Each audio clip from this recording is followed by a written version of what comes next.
Donc un certain nombre de gens nous disent, mais pourquoi avez-vous fait 2 livres qui parlent du développement de l'enfant typique, de comment ça se passe habituellement dans le développement de tous les bébés? Pour une raison simple, c'est qu'il n'est pas possible de comprendre quelque chose de l'IDIS, c'est-à-dire les enfants qui ont des atypies de neurodéveloppement, des atypies des fonctions cognitives qui vont impacter les apprentissages scolaires, sans savoir comment ça se passe chez l'enfant ordinaire, chez l'enfant typique, chez l'enfant normal. Alors chez l'enfant normal, de 0 à 6 ans, vont se développer tout un tas de fonctions, le langage, les gestes, mais apprendre, au sens de l'école, au sens de la vie de tous les jours, va mettre en jeu des choses tout à fait fondamentales, l'attention, la curiosité, la mémorisation, et aussi petit à petit la capacité à s'empêcher d'être distrait par ce qui vous passe par la tête, d'être distrait par ce que font les autres, mais aussi s'empêcher de mettre en application ce qu'on a surappris, ce qu'on a automatisé et qui marche habituellement, mais qui ce jour-là ne va pas forcément être pertinent pour réaliser des tâches de plus en plus complexes. En fait, le cerveau du tout petit, il est vraiment fait, il est vraiment précablé de façon innée à la naissance pour tirer, pour extraire, pour comprendre les régularités du monde. Et donc, ce cerveau qui est un cerveau statisticien, c'est sa façon de fonctionner, il est nécessaire que de temps en temps, il y ait une petite voix dans la tête, une petite lumière qui s'allume, qui dise ok, d'habitude ça marche quand tu fais comme ça, mais là ça ne va pas marcher. Et ça, c'est tout à fait nécessaire pour rentrer dans les apprentissages fondamentaux. Et ça, c'est ce qu'on aborde dans le deuxième bouquin, où on dit, bien sûr, il faut qu'à 6 ans, toutes les fonctions importantes dans le cerveau,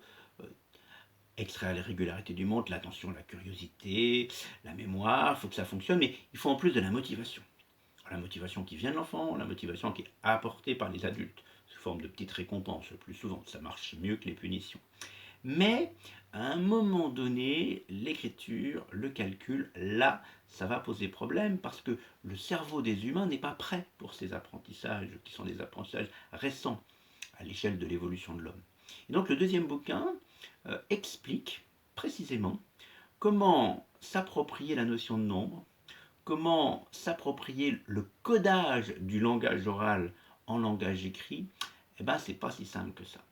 Que ça va nécessiter plusieurs années d'apprentissage, en tout cas plusieurs mois d'apprentissage, et ça va nécessiter des révisions et encore des révisions. Et donc on va aborder effectivement comment on peut optimiser la mémorisation, comment on peut optimiser le temps des devoirs, comment on peut optimiser le nombre de mémorisations et l'intervalle entre les révisions pour être le plus efficace lors d'un contrôle, comment il n'est pas du tout pertinent de lire et de rabâcher, mais que pour apprendre, il faut se poser des questions, c'est-à-dire qu'il faut un petit peu contractualiser les apprentissages avec un questionnement permanent qui permet de rendre ce que l'on doit apprendre à l'école et qui est quand même un petit peu rébarbatif,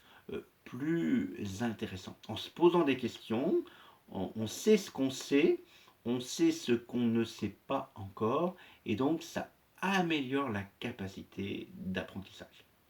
Donc tout ça, vous allez le retrouver dans les 2 livres. Et après, bien au fait de comment ça fonctionne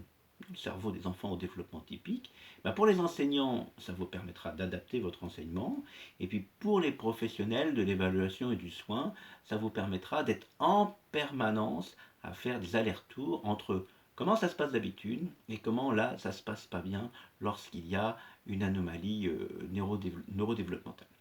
Donc avec Michel Mazot, bon, on vous souhaite une bonne lecture et puis sans doute à bientôt pour de nouvelles formations, conférences ou publications.